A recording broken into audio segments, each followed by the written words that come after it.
Assalamualaikum warahmatullahi wabarakatuh. Pemirsa, kembali lagi bersama saya Septiani Rusmaning Tias dalam Gorontalo Menyapa. Kali ini kita akan membahas optimalisasi fungsi DPRD dalam pengawasan pemerintah. Kali ini saya ditemani dengan dua narasumber hari ini. Ada Pak Ketua DPRD Kabupaten Boalemo, Haji Karyawan Eka Putranoho, Sarjana Sosial dan juga pengamat kebijakan publik, Dr. Ikram Muhammad, Magister Sains. Apa kabar Bapak hari ini? Alhamdulillah baik. Alhamdulillah sehat. Baik, pemirsa, mengawali percakapan kita dengan Bapak Ketua DPRD Kabupaten Boalemo. Penghujung tahun 2022 sudah dekat. Masyarakat ingin mengetahui kira-kira prestasi apa saja yang sudah ditorehkan oleh DPRD Kabupaten Boalemo dalam pembangunan kabupaten ini. Silakan Pak Eka. Terima kasih. Sekarang kita sudah di penghujung tahun 2022 dan DPRD Kabupaten Boalemo dalam 1 tahun ini sudah melakukan beberapa hal. Pertama bahwa APBD induk kemarin, kemudian APBD perubahan, dan ada beberapa juga perda yang sudah kita hasilkan. Apakah itu hasil inisiatif DPRD atau hasil inisiatif eksekutif pemerintah daerah. Dan memang kami akui dalam tugas sebagai anggota DPRD ada yang namanya pengawasan, dan kami di DPRD tetap mengikuti norma-norma yang ada, sehingga hari ini antara eksekutif dan legislatif tetap berjalan baik, dan di penghujung ini masih ada juga tugas-tugas yang belum kami selesaikan terhadap perda, walaupun ada beberapa perda kita sudah selesaikan pada bulan November kemarin. Terima kasih. Salah satu perda yang belum selesai, kira-kira perda apa saja Pak Eka? Ya, kebetulan tadi ada perda inisiatif DPRD mengenai insentif dan kemudahan usaha investasi. Ini yang belum selesai, dan insya Allah pada bulan Desember akhir ini bisa kita rampungkan. Nah, itu perda tentang insentif kewirausahaan, usaha ya. Itu jelas butuh sinergi dengan pihak eksekutif, pihak pemerintah. Kira-kira kolaborasi seperti apa nih yang sedang dilakukan oleh DPRD? Ya, ini yang jadi pertanyaan kita semua juga, bahwa bagaimana perda ini kita harus mengundang semua stakeholder sehingga hasil dari perda ini memuaskan untuk kita semua. Karena selama ini ada beberapa kegiatan yang dilakukan oleh pemerintah daerah, kemudian oleh pengusaha maupun masyarakat, ini ada kalimat insentif, dan ini jadi perdebatan kita juga. Di Kabupaten Boalemo ini, mungkin di Gorontalo, bahwa kita mengenal namanya sadaka. Ini yang jadi perbincangan, jangan sampai di kemudian hari juga ini menjadi temuan, sehingga ini juga kita lihat bagaimana memformulasikan bahasa-bahasa ini masuk ke perda, ramperda menjadi sebuah perda. Salah satu contohnya itu, dan mungkin kami juga menginginkan bahwa bagaimana investor datang ke Kabupaten Boalemo ini ada kemudahan-kemudahan. Dan kami tahu di Kabupaten Boalemo ini kurang investor datang ke Kabupaten Boalemo, dan ini tanda tanya besar, ada apa sih di Kabupaten Boalemo? Nah, masyarakat juga pasti bertanya-tanya Pak Eka, ada apa yang memang di Boalemo sampai investor harus datang? Ya, di Boalemo ini banyak sebenarnya. Kalau kita lihat di Kabupaten Boalemo banyak petani-petani jagung. Kok banyak pabrik-pabrik atau penampung-penampung itu hanya ada di Kabupaten Gorontalo, kemudian hanya ada di Pohuwato. Berikut kita juga punya laut yang panjang, pariwisata. Kita juga butuh orang datang dan kita butuh pengusaha yang bisa bergerak di bidang itu. Kita juga punya sumber daya alam yang mungkin belum digarap, sehingga ini juga yang menjadi pemikiran kita bagaimana kita bisa membuat sebuah perda sehingga aman para investor datang di Kabupaten Bualemo.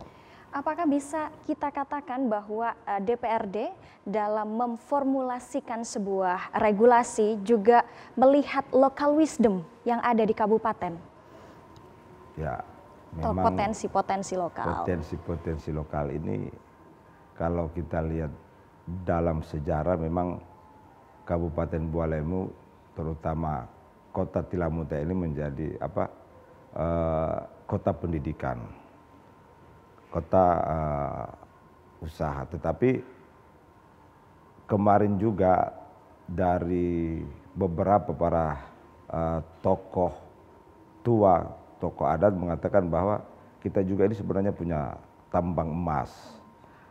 Kita juga punya beberapa tempat wisata yang bisa kita jual.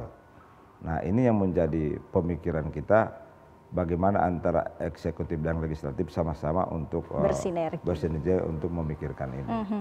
Ke pengamat kebijakan publik, Dr. Ikram, melihat bagaimana sinergitas antara legislatif dan juga eksekutif dalam mengoptimalkan fungsi DPRD. Pak Dr. Ikram melihat bagaimana legislatif dan juga eksekutif menggali potensi daerah yang ada di Kabupaten Bualemo. Baik, makasih Mbak Septian.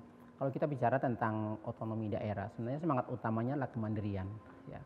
Jadi pemerintah itu didorong agar bisa mengeksplorasi potensi dan manfaatkan potensi yang dimilikinya agar mereka bisa tumbuh dan berkembang dengan karakteristik sumber daya maupun karakteristik lain, misalnya local wisdom dan seterusnya, itu dijadikan sebagai salah satu kapital lokal yang bisa dimanfaatkan untuk mengembangkan potensi daerahnya. Untuk itu undang-undang tentang pemerintahan daerah itu memberikan peran yang cukup besar kepada daerah bagaimana memanfaatkan ini, dan lembaga eksekutif dan legislatif merupakan dua lembaga yang memang punya peran strategis bagaimana kedua lembaga ini bisa bersinergi, bisa berkolaborasi, mengambil keputusan bersama, ada kehendak publik, ada public interest yang bisa diwadahi melalui kebijakan-kebijakan publik, yang kebijakan publik ini kemudian diimplementasikan oleh pemerintah. Dalam kerangka apa? Untuk mewujudkan apa yang disebut dengan kesejahteraan, kemakmuran. Ya. Jadi kebijakan publik atau keputusan-keputusan politik ini posisinya strategis untuk menyelesaikan masalah-masalah daerah dalam bentuk peraturan daerah. Dan kita tahu bahwa DPRD merupakan salah satu lembaga daerah yang punya peran strategis bagaimana melahirkan legislasi-legislasi daerah, kebijakan-kebijakan daerah yang memang betul relevan dengan problem daerah, memberikan solusi yang betul konstruktif dan bisa menyelesaikan apa yang menjadi kehendak atau interest dari publik itu. Tadi misalkan Pak Ketua bicara tentang bagaimana memberikan insentif dan kemudahan kepada para investor yang ada di daerah. Kita tahu bahwa Bualemo ini merupakan salah satu daerah kabupaten di Provinsi Gorontalo yang sangat potensial. Kita potensi luar biasa di bidang pertanian, kelautan, belum lagi pariwisata. Kita punya potensi di bidang tambang yang belum tereksplorasi. Di daerah yang lain mungkin sudah tereksplorasi ya. Kita beberapa yang tereksplorasi di beberapa desa diupayakan tuh dikelola secara bijak gitu biar tidak memberikan dampak ekologis ya kepada lingkungan dan seterusnya. Potensi-potensi ini adalah modal penting bagi Bualemo untuk menjadi salah satu daerah yang maju, daerah yang kompetitif, dan endingnya adalah memberikan kesejahteraan bagi masyarakatnya. Sehingga kebijakan-kebijakan yang diputuskan, misalkan tadi memberikan insentif kepada investor. Kenapa? Karena dalam konteks eksplorasi dan pemanfaatan, pemerintah tidak bisa berperan sendiri. Dia punya keterbatasan dari segi struktur, sumber daya, keuangan. Dia butuh daya dukung. Apa itu investor misalkan, ya, investor. Tetapi kalau kita bicara tentang investasi, bicara tentang trust, kepercayaan kepada daerah. Apakah ketika mereka berinvestasi di sana, mereka dibantu tidak, diberikan kemudahan tidak, mereka punya kontribusi atau tidak. Maka pemerintah dan DPR kemudian mengelaborasi ide bagaimana membuat regulasi daerah yang bisa memberikan jaminan garansi kepada setiap investor bahwa datang ke Bualemo itu memudahkan. Dan ketika mereka memberikan kontribusi yang real kepada pemerintah daerah, akan diberikan apresiasi dalam bentuk insentif. Apakah itu pengurangan pajak atau apresiasi-apresiasi yang lain.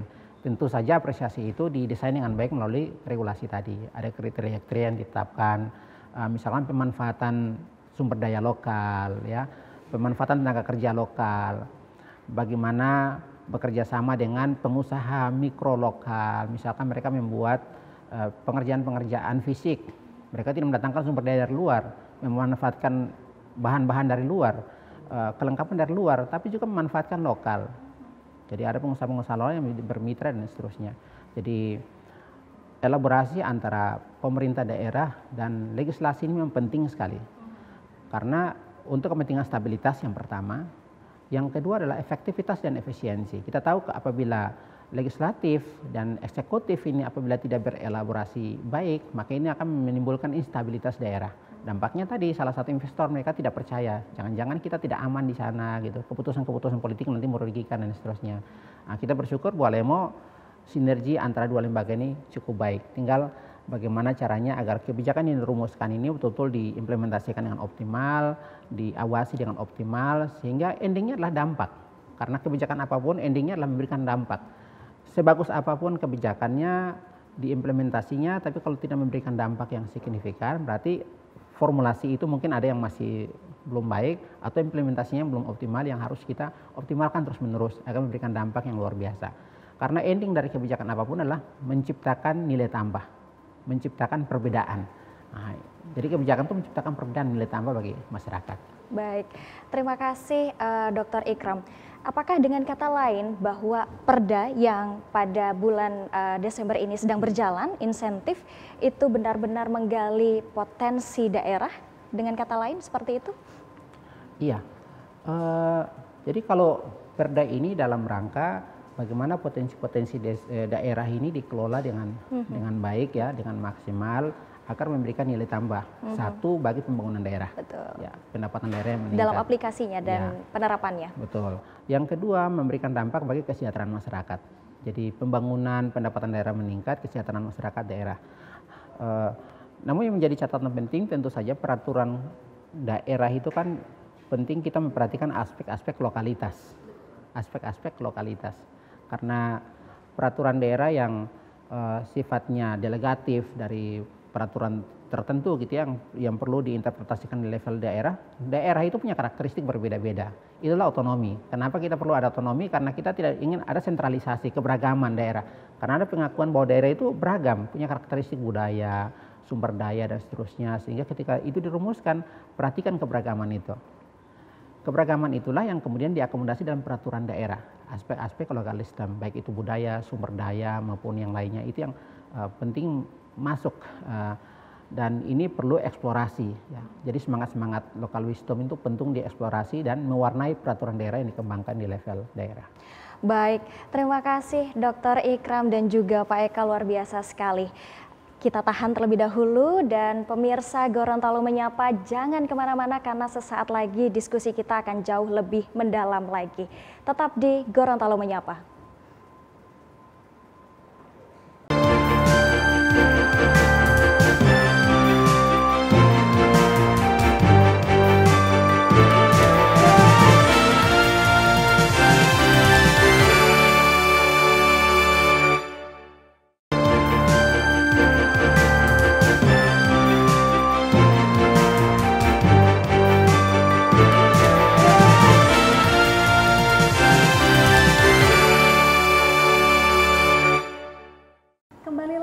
Gorontalo Menyapa bersama saya Septiani Rusmaning Tias dalam topik optimalisasi fungsi DPRD dalam pengawasan pemerintah.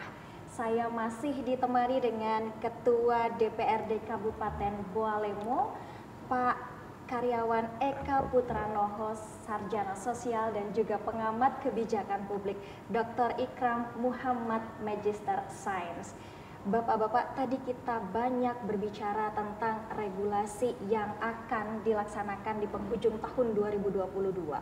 Sebenarnya masalah 1 tahun ke belakang, fokus utama Kabupaten Boalemo itu untuk menyelesaikan apa saja kira-kira, Pak Eka?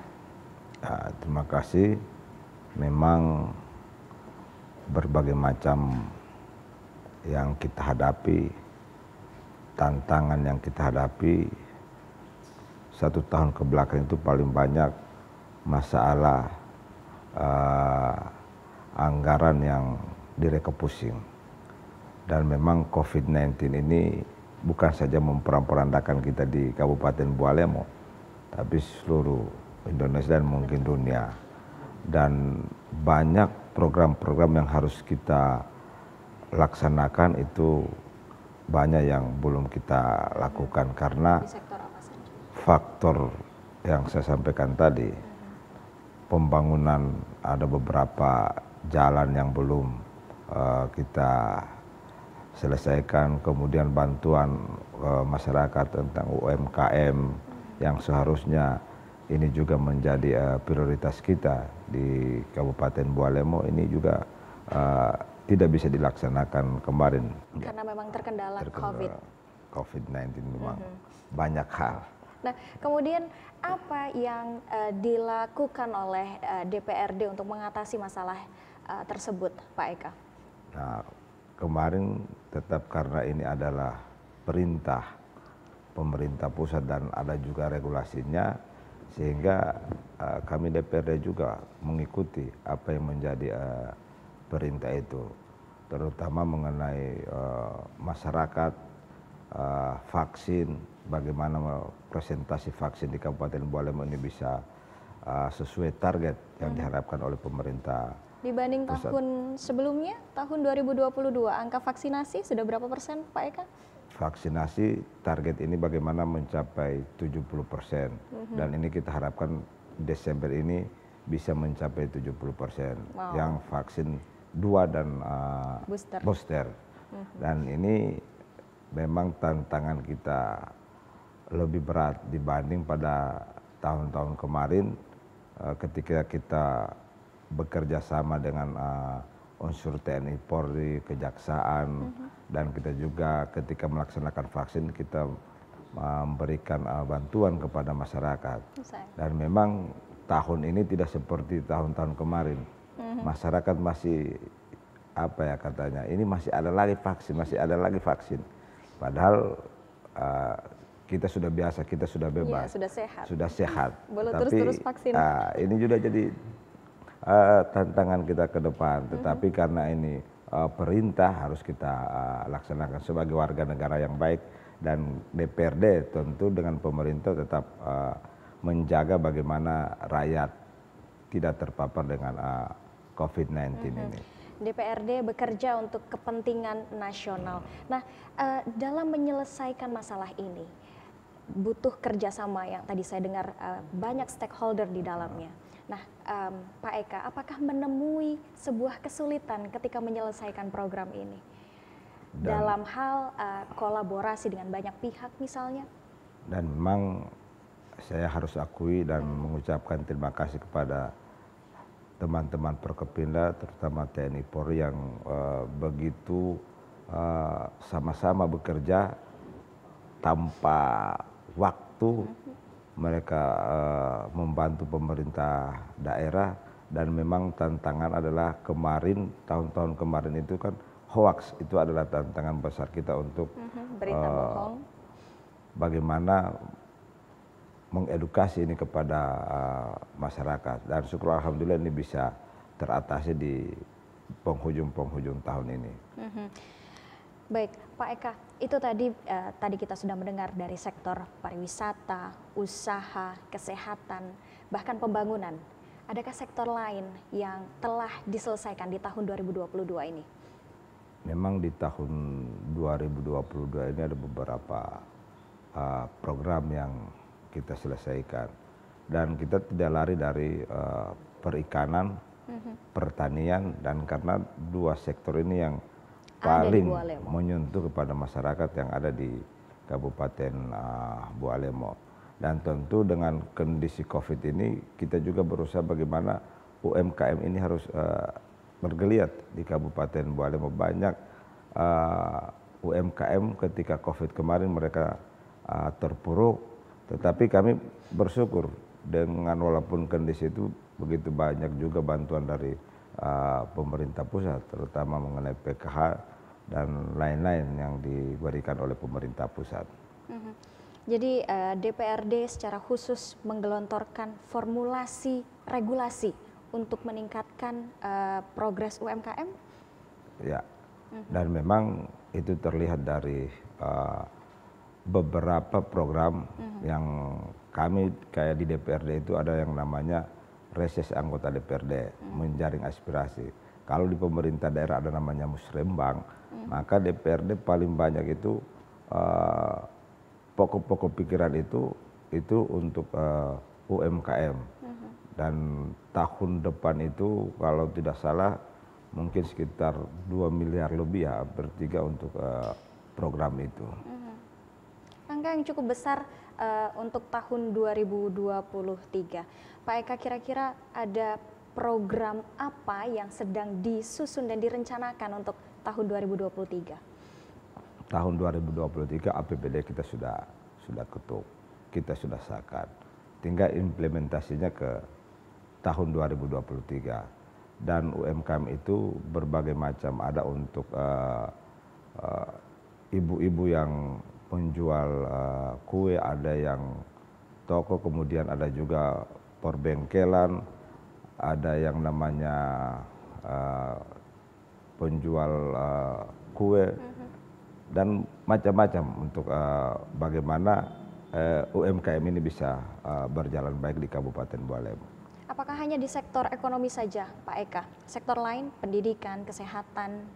Dan memang kalau berpikir pendidikan dan kesehatan itu tidak lari, karena di pendidikan itu kita harus bagaimana aturan 20% ini harus kita jalankan. Kemudian untuk kesehatan 10%, dan ini kita sudah sepakati antara DPRD dan pemerintah daerah. Jadi ini sudah clear untuk itu, karena biar bagaimanapun pendidikan dan kesehatan ini harus berjalan. Bagaimana masyarakat kalau tidak sehat, pendidikannya seperti apa, sehingga dua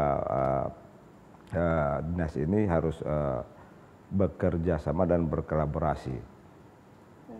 Apakah ada perda khusus nantinya di 2023 selain anggaran, Pak Eka? Nah, di 2023 nanti kita lihat nanti apa yang akan disampaikan oleh pemerintah daerah.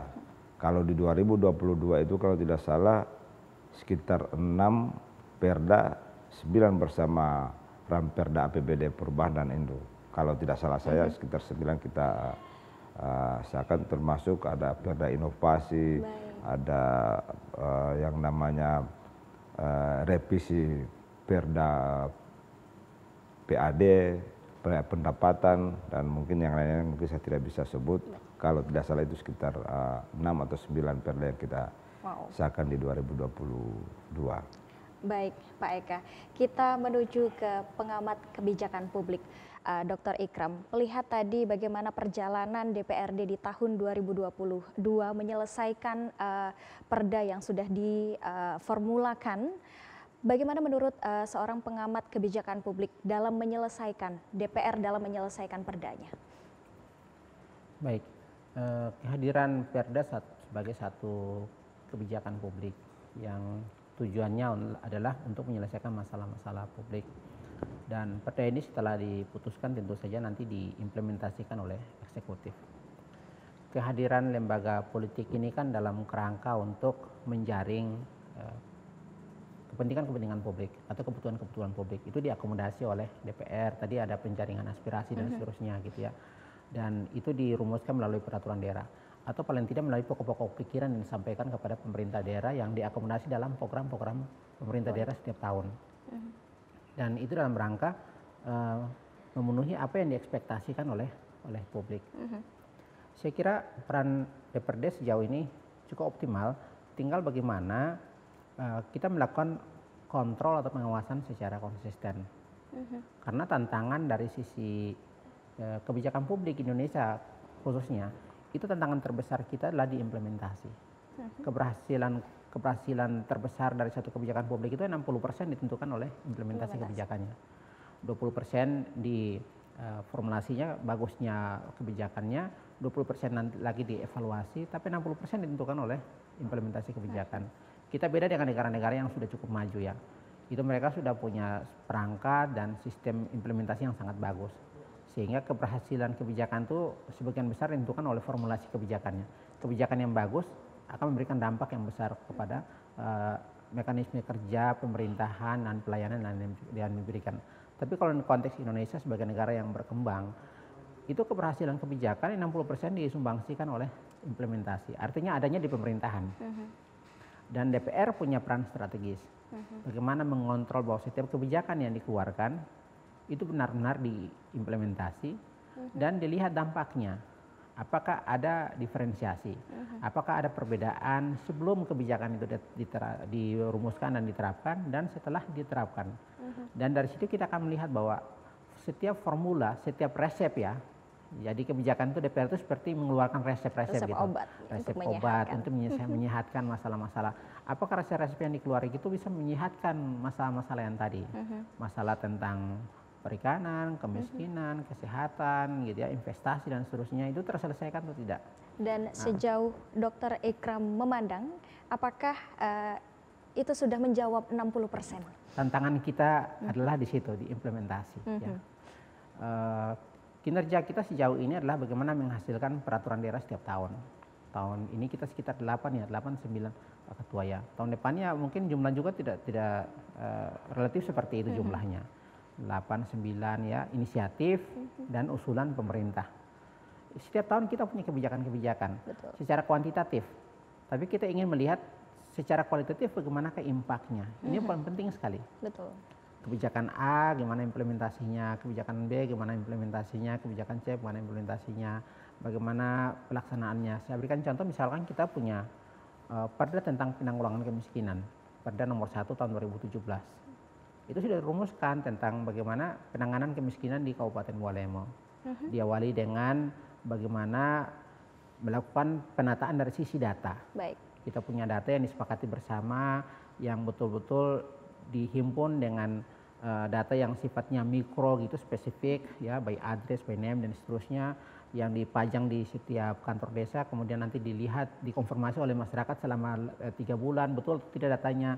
Setelah datanya disetujui dan seterusnya, kemudian lanjutkan program-program, apakah pemberdayaan, bantuan sosial dan seterusnya sesuai dengan karakteristik kemiskinannya. Baik. Kemudian penanganannya yang terpusat melalui kelompok koordinasi gitu ya, yang terpusat gitu ya. Ini perlu dikontrol. Dan sejauh pengamatan Dr. Ikram, apakah program itu sudah ada progresnya di tahun 2022 kemarin? Ya, kita masih punya tantangan di situ. Misalkan tentang penanggulangan kemiskinan, kita masih ambigu tentang dasar kemiskinan. Kita masih ada standar dari Dinas Sosial atau Kementerian Sosial. Baik. Ada standar BKKBN gitu ya. Ada standar. Jadi ada berbagai standar-standar kemiskinan yang perlu kita rapikan. Sehingga ketika kita keluarkan program kemiskinan di daerah, kita sudah tahu bahwa mana standar real yang kita jadikan sebagai patokan untuk memberikan bantuan. Misalkan untuk itu pemerintah pusat dan beberapa pemerintahan mulai mencanangkan tentang Indonesia Satu Data. Dan ini menjadi salah satu solusi penting. Kita melihat setiap masalah dan bagaimana kita menyelesaikan masalah itu, dan kita bisa mengukur apakah setiap masalah itu terselesaikan atau tidak. Tapi kalau kita masih menggunakan kacamata yang beragam, kita akan kesulitan juga melakukan intervensi dan mengukur tingkat keberhasilannya. Betul. Baik, kita tadi sudah banyak sekali bercakap mengenai program kita di tahun, program Kabupaten Bualemo di tahun 2022. Ketika program itu dilaksanakan atau dijalankan, diselesaikan, butuh koordinasi, kolaborasi dengan banyak pihak. Nah, saya ingin bertanya kepada Pak Eka, tidak jarang ketika dalam sinergi itu kita akan ada perbedaan argumentasi, perbedaan sudut pandang dengan banyak orang, karena kita bertalian dengan banyak pihak. Bagaimana seorang legislatif dalam menyelesaikan atau menyikapi masalah-masalah yang potensial akan terjadi? Silakan Pak Eka. Ya, memang kita DPRD dengan eksekutif harus bersinergi. Dan memang saya sepakat yang disampaikan oleh Dr. Ikram tadi, bahwa perda-perda yang kita hasilkan ini yang paling di lapangan ini kan implementasinya. Iya, Ini betul. memang kurang, ini harus diakui. Harusnya ketika perda kita hasilkan, kemudian implementasinya anggaran untuk itu juga ada. Anggaran untuk sosialisasi itu ada, dan ini yang terlupakan. Kita hanya mencetak begitu banyak perda. Harusnya yang kita pikirkan ini biar cuma berapa perda, yang penting kena bahwa ini betul-betul bisa dirasakan. Tadi disampaikan bahwa saya teringat juga perda kemiskinan itu 2017 Pak Dokter, saya masih wakil ketua DPR waktu itu, dan memang ini perdebatan juga di kita itu perda ini. Karena apa?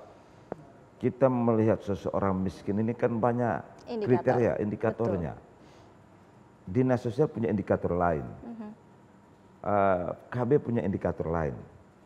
Kemudian kita juga punya pemikiran lain terhadap orang miskin seperti apa. Dan memang untuk menyatukan ini yang di kita belum. Betul. Sehingga sekarang pemerintah memikirkan bagaimana Indonesia satu data. Kemarin saya sudah juga dengar bahwa Bapeda juga melakukan hal sama, sampai menurunkan mahasiswa-mahasiswa di KKN di beberapa desa untuk melakukan itu. Nah, statistik BPS juga melakukan resosek. Nah, ini juga untuk itu. Nah, ini kan harus sama-sama stakeholder.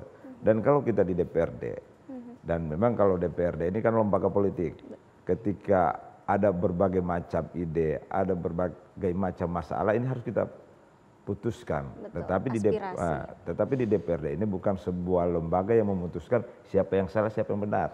Kita hanya memediasi, mencari solusi seperti apa. Dan memang selama ini banyak, hari ini, kemarin, dan mungkin besok tetap ada. Dan menyatukan pandangan-pandangan ini yang kita butuh pemikiran yang arif. Kita butuh pemikiran yang betul-betul bagaimana sesuatu yang kita hasilkan itu bisa diterima oleh orang lain. Dan ini memang tidak mudah, berat. Nah, cuman kan semua ini kita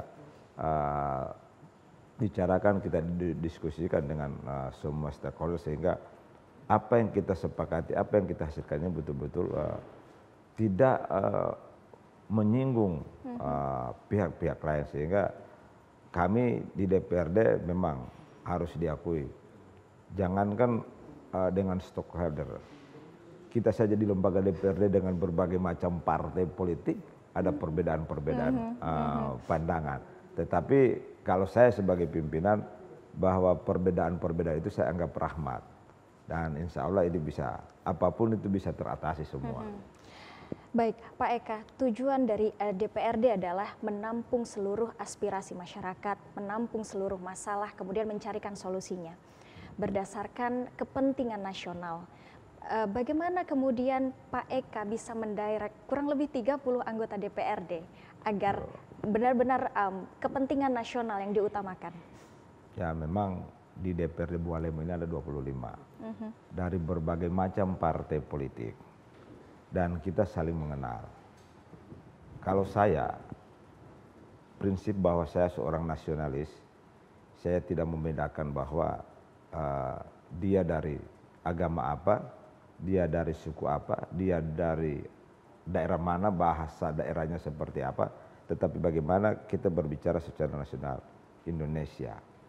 Dan saya yakin sebenarnya kalau dipikir Indonesia ini cuma satu visi misinya.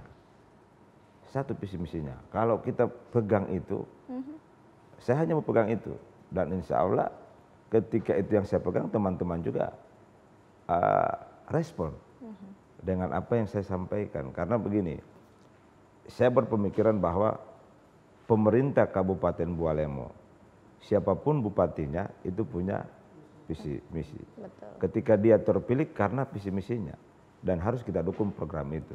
Tidak bisa kita lari dari situ. Kalau kita lari dari situ, kita jadi tidak baik. Tetapi yang inti adalah semua visi misi pemerintah daerah itu tidak lari dari visi misi pemerintah pusat. Karena semua ada di sana.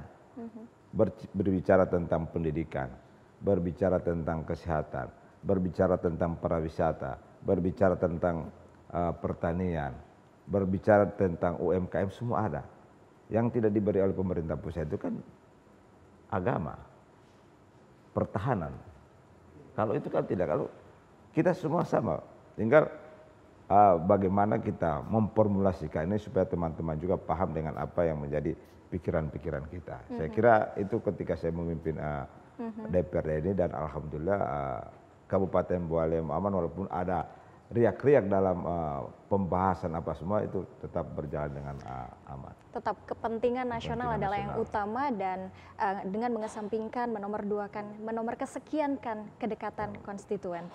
Menurut pengamat kebijakan publik, Dr. Ikram, bagaimana kemudian dalam pandangan seorang Dr. Ikram tentang kepentingan nasional yang sudah dicoba oleh DPRD Kabupaten Bua Lemo dijadikan sebagai fokus utama?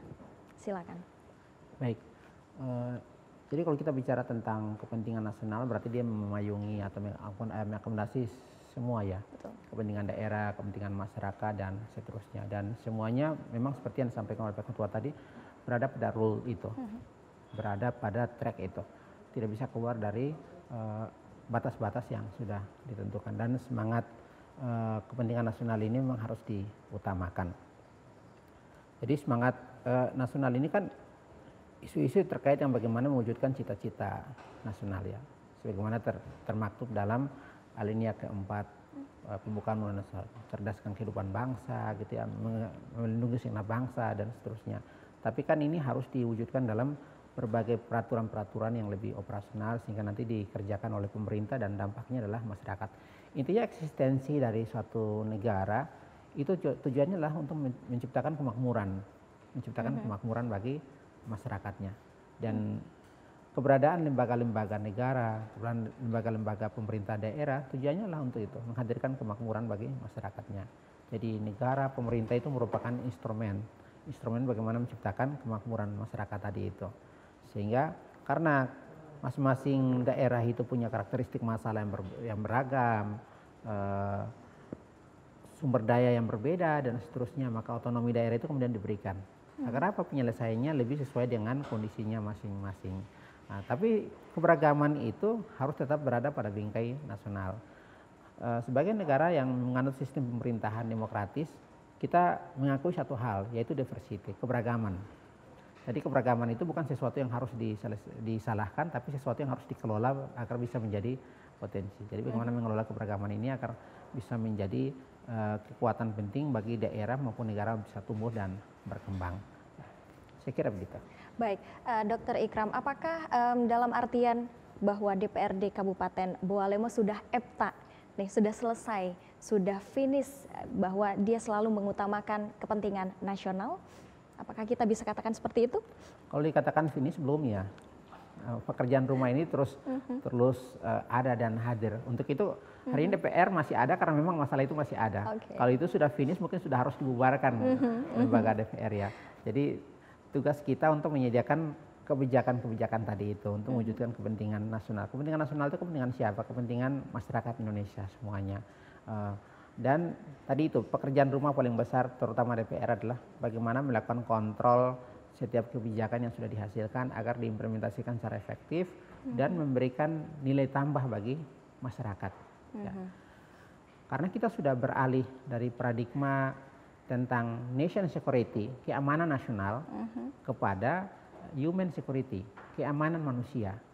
Jadi kalau dulu di zaman peperangan kita lebih bicara tentang nation security, keamanan negara yang sifatnya fisik.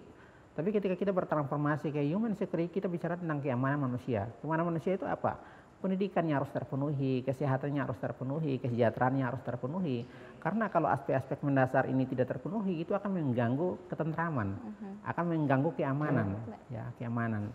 Bisa-bisa mereka terjadi kriminalisasi, pemberontakan dan seterusnya karena human security-nya tidak terpenuhi. Jadi setelah nation security atau keamanan nasional itu tuntas, maka kita harus mewujudkan human security. Itulah yang menjadi tujuan penting dari negara kita, dan peran lembaga negara sampai di level desa adalah untuk mewujudkan itu, ya, keamanan manusia, sehat manusianya, cerdas, ya, kuat, aman dan seterusnya, makmur dan seterusnya. Itu cita-cita kita. Mudah-mudahan semua kerja-kerja kita hari ini berkontribusi terhadap apa yang menjadi cita-cita nasional. Baik, sebelum saya ke Pak Eka lagi yang terakhir, Pak Dr. Ikram, apakah kemudian DPRD Kabupaten Bualemo sudah berhasil untuk membangun human security melalui perdanya? Saya kira DPRD ini merupakan salah satu komponen saja dalam pembangunan. Peran dia adalah bagaimana menghasilkan kebijakan yang tepat dan mengontrol implementasinya. Tapi kita jangan lupa bahwa tadi saya menyebutkan 60% keberhasilan kebijakan itu diimplementasi. Implementasi ini letaknya di mana? Bukan di DPR, letaknya di pemerintahan. Ya, di pemerintahan. Tapi DPR punya peran penting bagaimana mengoptimalkan ini. Kalau dikatakan kurang berhasil, saya mungkin lebih cenderung melihat bahwa gelas itu masih setengah kosong daripada gelas itu sudah setengah terisi. Sangat Artinya positif. sudah puas gitu ya, sudah puas, kita sudah capek ini, sudah capek ini. Dengan melihat bahwa gelas itu masih setengah kosong, artinya masih banyak masalah yang perlu kita selesaikan terus menerus. Kita tidak puas dengan apapun capaian-capaian kita hari ini dan masih banyak pekerjaan rumah yang harus diselesaikan. Jadi tidak ada kata finish, tidak ada kata selesai, tidak ada kata capaian terakhir. Ya. Selalu berproses.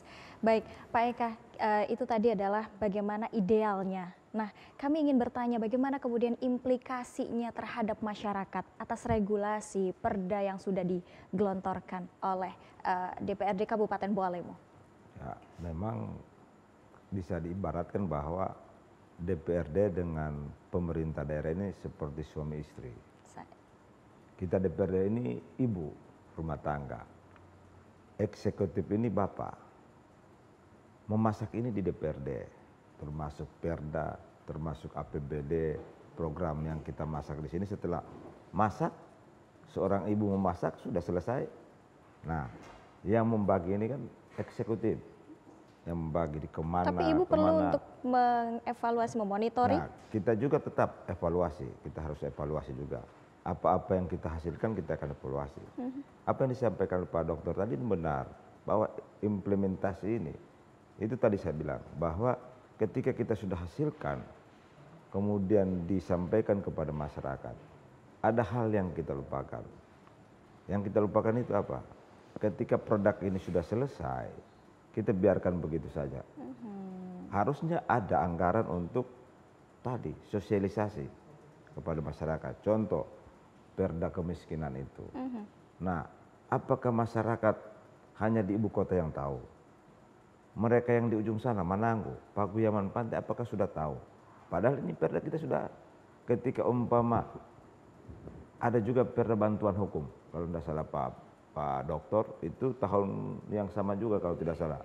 Nah, ketika ada masalah masyarakat yang kurang mampu, punya masalah hukum yang harus dibantu, kita punya perda itu. Nah, masyarakat apakah tahu itu?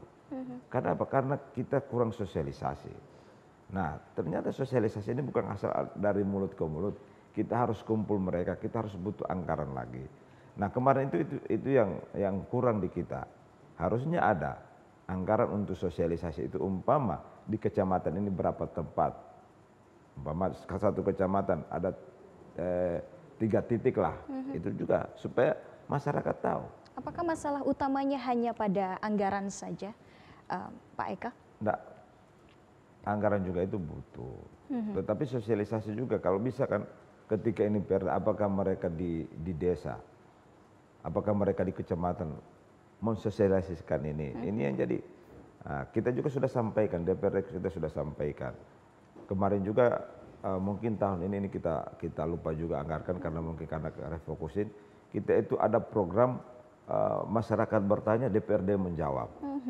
Nah, tahun kemarin sudah 2 tahun ini sudah tidak ada lagi. Karena apa? Kita kena refokusin. Biasanya kita turun ke kecamatan, kita kumpul masyarakat, kepala aparat desa dan semua, kita diskusi, kita dialog. Apa-apa yang untuk memotong jalur distribusi informasi. Kita akan sampaikan apa-apa yang kita hasilkan, termasuk perda-perda yang kita hasilkan. Kita akan diskusi, kita akan ajak juga ketua-ketua pansus dalam yang melaksanakan perda, karena mereka yang menguasai itu kita akan undang. Nah, 2 tahun ini tidak, ini juga kendala kita kemarin, sehingga mungkin ada beberapa perda ini yang mungkin masyarakat kurang tahu. Tetapi itu apapun yang kita lakukan tidak ada yang sempurna. Betul. Tidak ada yang sempurna, berproses. Kita menginginkan yang terbaik belum tentu menurut orang itu baik. Baik. Ya, inilah kehidupan. Tetapi ini kita anggap tantangan semua. Apapun otokritik kita ke DPRD kita harus terima. Tidak bisa kita marah.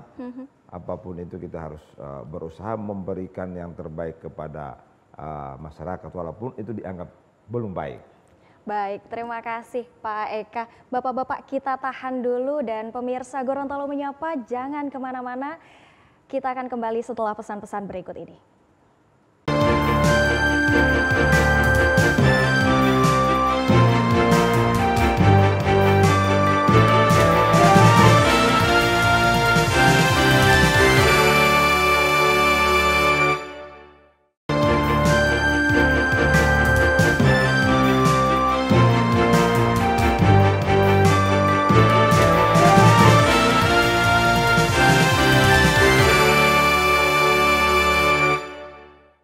Pemirsa, kembali lagi di Gorontalo Menyapa dalam topik mengoptimalisasi fungsi DPRD dalam pengawasan pemerintah. Saya masih bersama Ketua DPRD Kabupaten Bualemo, Pak Eka, dan juga pengamat kebijakan publik, Dr. Ikram. Bapak-bapak, tadi kita sudah banyak sekali membahas tentang Perda di 2022, bahkan rencana kita di 2023. Pejabat bupati yang dipilih langsung oleh pemerintah pusat. Pak Eka, adakah bantuan, support atau hal-hal yang Pak Eka lakukan selama beliau menjabat dalam menantikan bupati yang akan terpilih nantinya? Kami di DPRD dan dari awal saya sudah sampaikan bahwa siapapun penjabat bupati yang ditempatkan oleh pemerintah pusat wajib hukumnya kita dukung. Dan alhamdulillah beliau penjabat ini sudah melakukan hal-hal yang terbaik untuk daerah ini. Dan beliau bukan seorang politisi, beliau seorang ASN, dan apa yang beliau sampaikan adalah betul-betul menjalankan program yang diperintahkan oleh pemerintah pusat. Dan saya sebagai ketua DPRD sudah menyampaikan ke beliau bahwa ini daerah kami, saya dilahirkan di tempat ini Pak Bupati, tolong bantu daerah ini. Bagaimana strategi, bagaimana kiat-kiat Bapak seorang ASN yang ada di Kementerian Dalam Negeri. Apa hal-hal yang terbaik dan apa ilmu-ilmu yang Bapak punyai, tolong disampaikan kepada teman-teman ASN, birokrasi-birokrasi yang ada di Kabupaten Bualemo. Itu yang Bapak harapkan dari penjabat bupati. Lalu apa yang Bapak berikan kepada beliau? Dukungan seperti apa?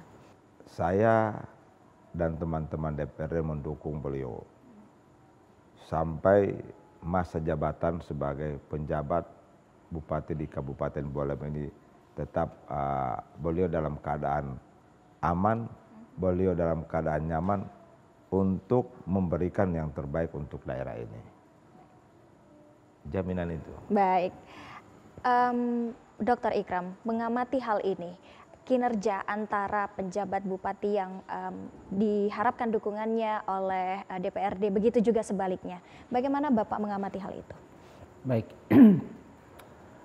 Biasanya bupati merupakan pejabat politik ya, tapi ini kan pejabat birokrasi yang ditempatkan oleh pemerintah pusat.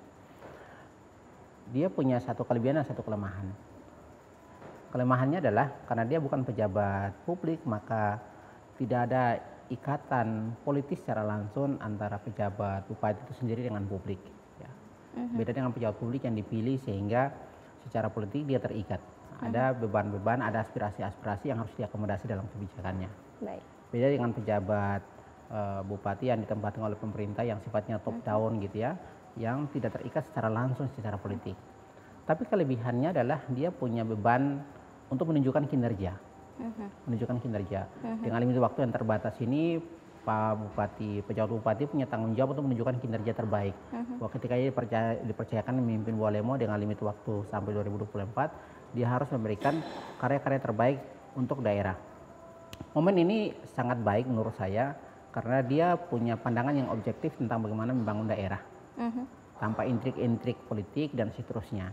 Dan dukungan dari DPR saya kira penting sekali, sangat penting karena legitimasi secara politik dan secara yuridis dan yang lainnya itu penting untuk efektivitas kinerja dia.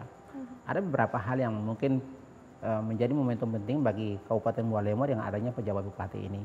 Yang pertama adalah meletakkan kembali pembangunan itu on the track pada desain normatif bagaimana pembangunan Bualemo itu dirancang ya. Yang kedua tentang bagaimana reformasi birokrasi. Dengan adanya pejabat dari birokrasi ini dia menata kembali agar kerja-kerja birokrasi itu kembali ke kerja-kerja profesional ya. Karena kalau ketika di pejabat politik itu ada kemungkinan pewarnaan campur tangan politik dalam penempatan, penilaian kinerja yang sifatnya lebih pada kacamata kepentingan. Tapi kalau dia adalah pejabat birokrasi umumnya dia mempertimbangkan aspek-aspek profesionalisme.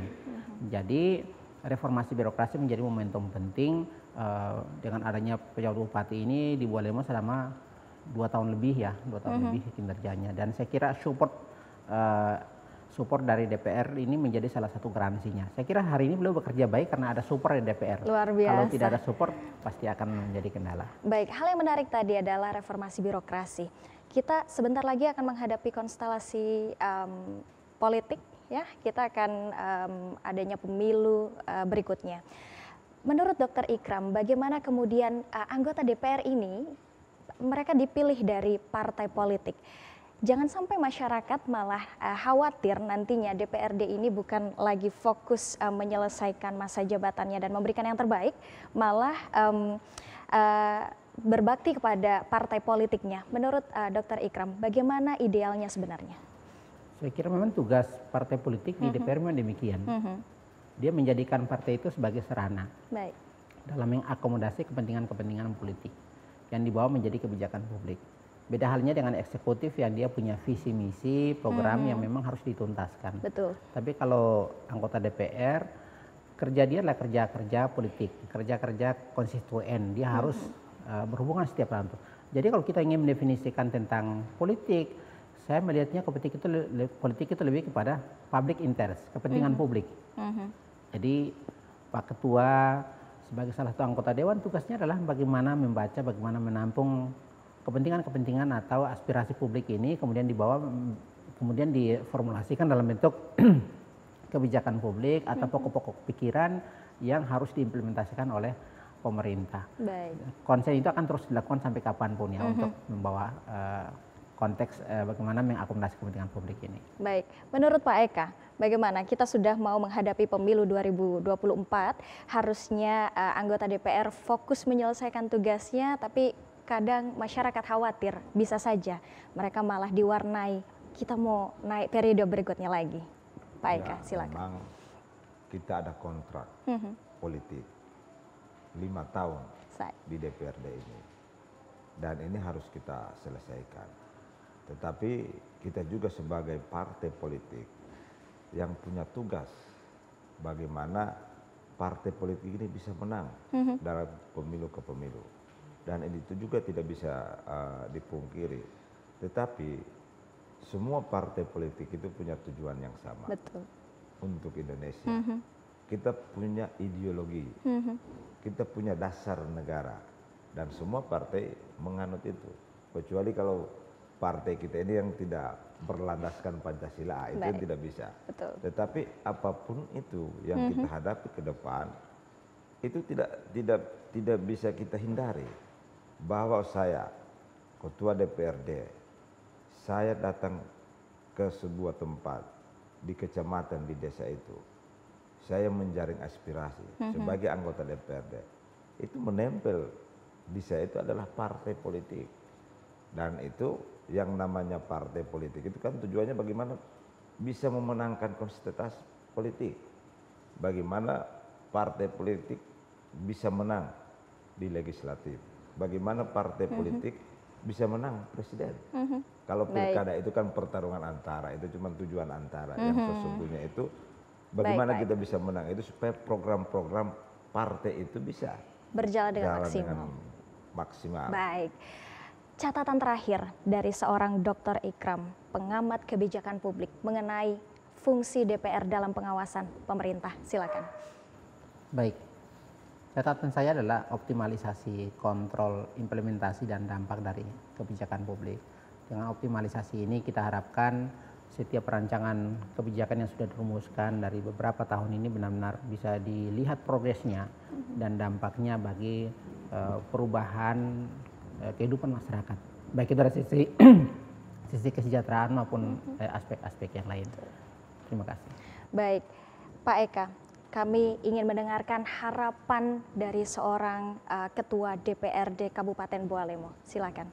Ya, kalau ditanya secara pribadi, harapan adalah bagaimana rakyat ini bisa sejahtera. Harapan bagaimana rakyat ini bisa mendoakan kami, pemimpin-pemimpin di daerah ini, supaya apa yang kami lakukan, kebijakan yang kami lakukan adalah betul-betul untuk kepentingan rakyat. Dan saya terus terang bahwa kebahagiaan saya adalah untuk mengabdi kepada bangsa dan daerah. Terima kasih. Luar biasa, baik Bapak-Bapak, terima kasih atas diskusi yang luar biasa hari ini. Kita membincangkan banyak hal tentang optimalisasi fungsi dari DPRD dalam pengawasan pemerintah. Baik, pemirsa, kami ucapkan terima kasih atas kebersamaan Anda. Sekian Gorontalo Menyapa dari Gedung DPRD Kabupaten Bua Lemo. Wassalamualaikum warahmatullahi wabarakatuh. Sampai jumpa. Terima kasih Bapak Eka. Terima kasih.